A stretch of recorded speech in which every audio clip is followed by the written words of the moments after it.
Inframetals maintenance building. It is February 27th, excuse me. Got form work done, footer prep underway. Couple points of interest. We added an extra 0.2 inches to this side, so it's not, instead of 12.0, it's like 12.15. That way we could have a 2-inch step coming down from this building out that overhead door and down here. This is all at 12.0 approximately. We also moved the entire pad 1 inch this way, 1 inch that way, so we didn't have any encroachment problems, and it's fine. Surveyor tied it in. Point of discussion for Inframetals is this. That's the rail. You can see the string line there. We're not pouring a slab over the rail, 6 foot each side per Mark Johnson per CSX. Our slab here is higher than the rail. So if we're trying to enter the maintenance bay here, we probably need to demo some of this asphalt and ramp up to it. Same thing happens over here. Here, we're not done yet. We got our form open.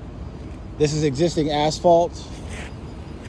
You can see that we are 8 inches above existing asphalt here. So there's an opportunity to create, cut the pavement back and create a ramp into that space if we need to drive trucks into that area there.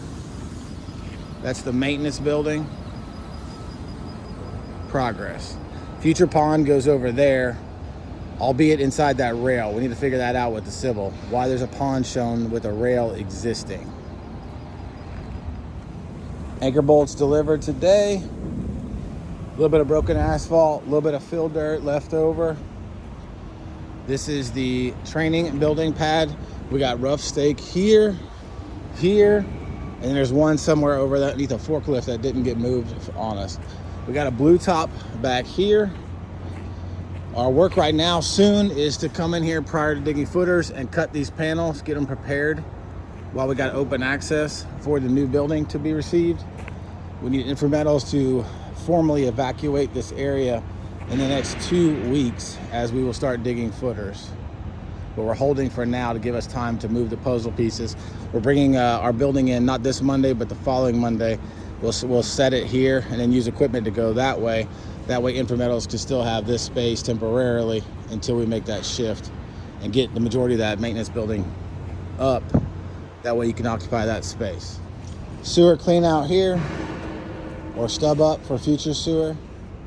I think we need a steel plate over this to not ruin the edges of that asphalt for the short term and long term. Broken dumpster, not forgotten. We got our mason giving us a price to repair the broken dumpster, but we'll wait until we're on site doing block work to do the actual work to keep it as economical as possible.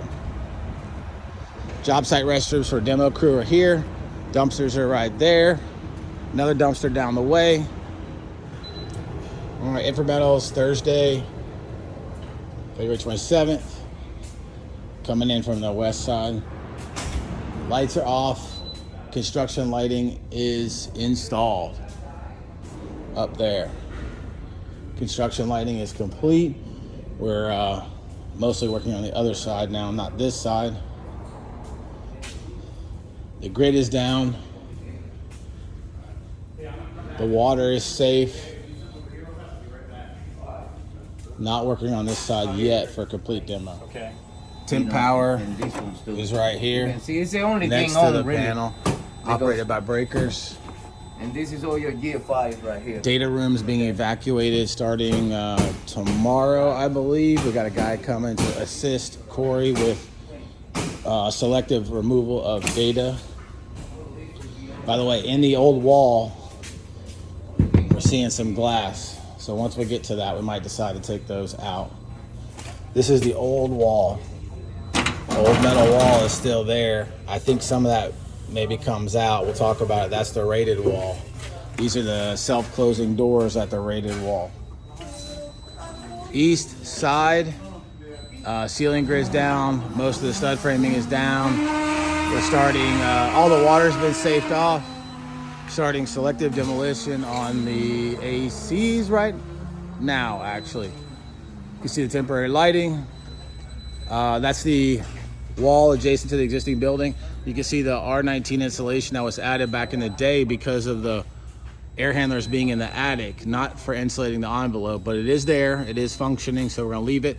This is the existing R30 minimum roof insulation is intact, minus some repairs needed. Okay, and then as discussed, we had R19 above the ceiling because of the old code requirement and the air handlers being in the attic, but they're no longer in the ceiling, so it doesn't matter. But we're gonna still bid to add those insulation R30 to that lower portion. I've already got the numbers coming, I'm just assembling them now. We're gonna add that R30 in that area there.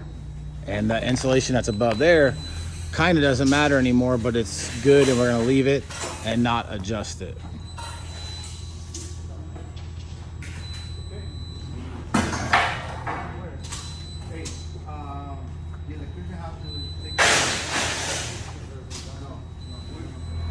This is the east side. Downspouts coming through. This is the mansard that will be removed. This is the drainage where that big roof wants to come off and come down, and then we need to get that drainage out to the road and hope that it goes that way. But it does not. It goes uphill that way. All right, we're inside the warehouse where this is the east addition. You can see the block wall is there and the metal panels are there still. They were left there. They're not going to be removed, of course. What we wanted to show you is that where the roof transitions up there, I don't see it right now, which is weird.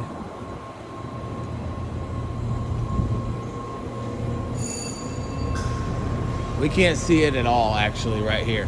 For the east addition, it's almost as though they never penetrated the building. So we're going to install girts in here at the appropriate height to follow the roof of the existing building with the new re-roof. So we're gonna put new girts in, sloped from there to there, from there to there. We can handle all that, and we're gonna cut the panels, install new roof flashing up and over. Okay, when you go to the west side, which is somewhere transitioning right here at this column line, it's different. You can see the old transition right there, where there's no structure. See, right there. No structure at the transition. They just cut the panel and it's S-curving, of course. So again, we need to install a girt from there to there, take the flashing out, install angle for the top and bottom panels, re-screw everything, and then start fresh before we do the re-roof project. Okay. It gets more challenging down here. We're over the existing electrical service. We got to work over this stuff somehow magically to get over there, or we got to work it all from the outside. And that continues, unfortunately, all the way down the west side. It goes all the way up the hill, then you can see the other newer roof going back that way. Then it goes all the way down here. So we got to install girts throughout this whole area. These are 25-foot bays. 1, 2, 3, 4, 5, maybe 6 bays, 150-foot of girt, and removing all that transition and reattaching it properly to make this work. New job site camera right here. It's a real link. Sees that way. Also rotates, sees that way. Should be good to go. West side of the building, that's one condensing unit. There's 2 in the warehouse that definitely need to come out. More than likely, there is an underground storm drain right there, which we need to try to connect to the future PVC piping to come off the roof, because that connects to that box in the road over there. But we do need more room right here to probably put 3 condensing units, or and have 2 on the other side. That white pipe goes to that storm line right there. That storm line goes through the building. You can see a manhole right there and back that way. This storm line is uphill and it's full of water. You can see the pipe goes that way. You can see the pipe comes in from this way, which is in the corner of that building right there. So we want to take a lot of that upper roof water in the PVC leader, get into this PVC line. Hopefully it's big enough. Either way, we'll spill over grade with an overflow, come into this box. This goes downhill this way into the pond back there. It needs to be demucked and the pipe cleaned out. That way we evacuate all the sediment from it so it works properly. That's it. As far as the structure, this is the newer structure from 2007, 2008. That's a load-bearing block wall right there. The purlins are attached to a ledger angle. We got a rigid frame. We got a portal frame in the corner there for sure.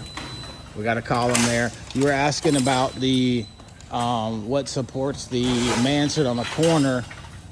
You'll see, you don't see it. It's hard to tell from here, but there is a beam up there that sticks out to support the mansard on the sidewall.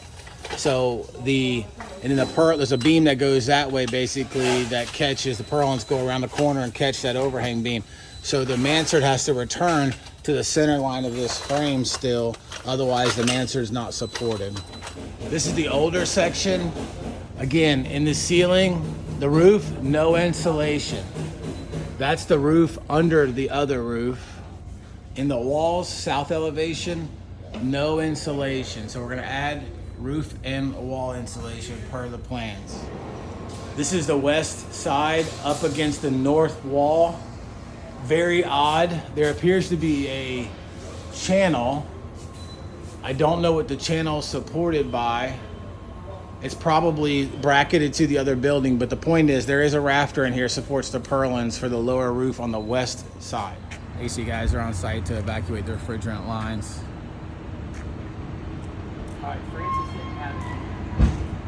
And we're out for today. That's the report.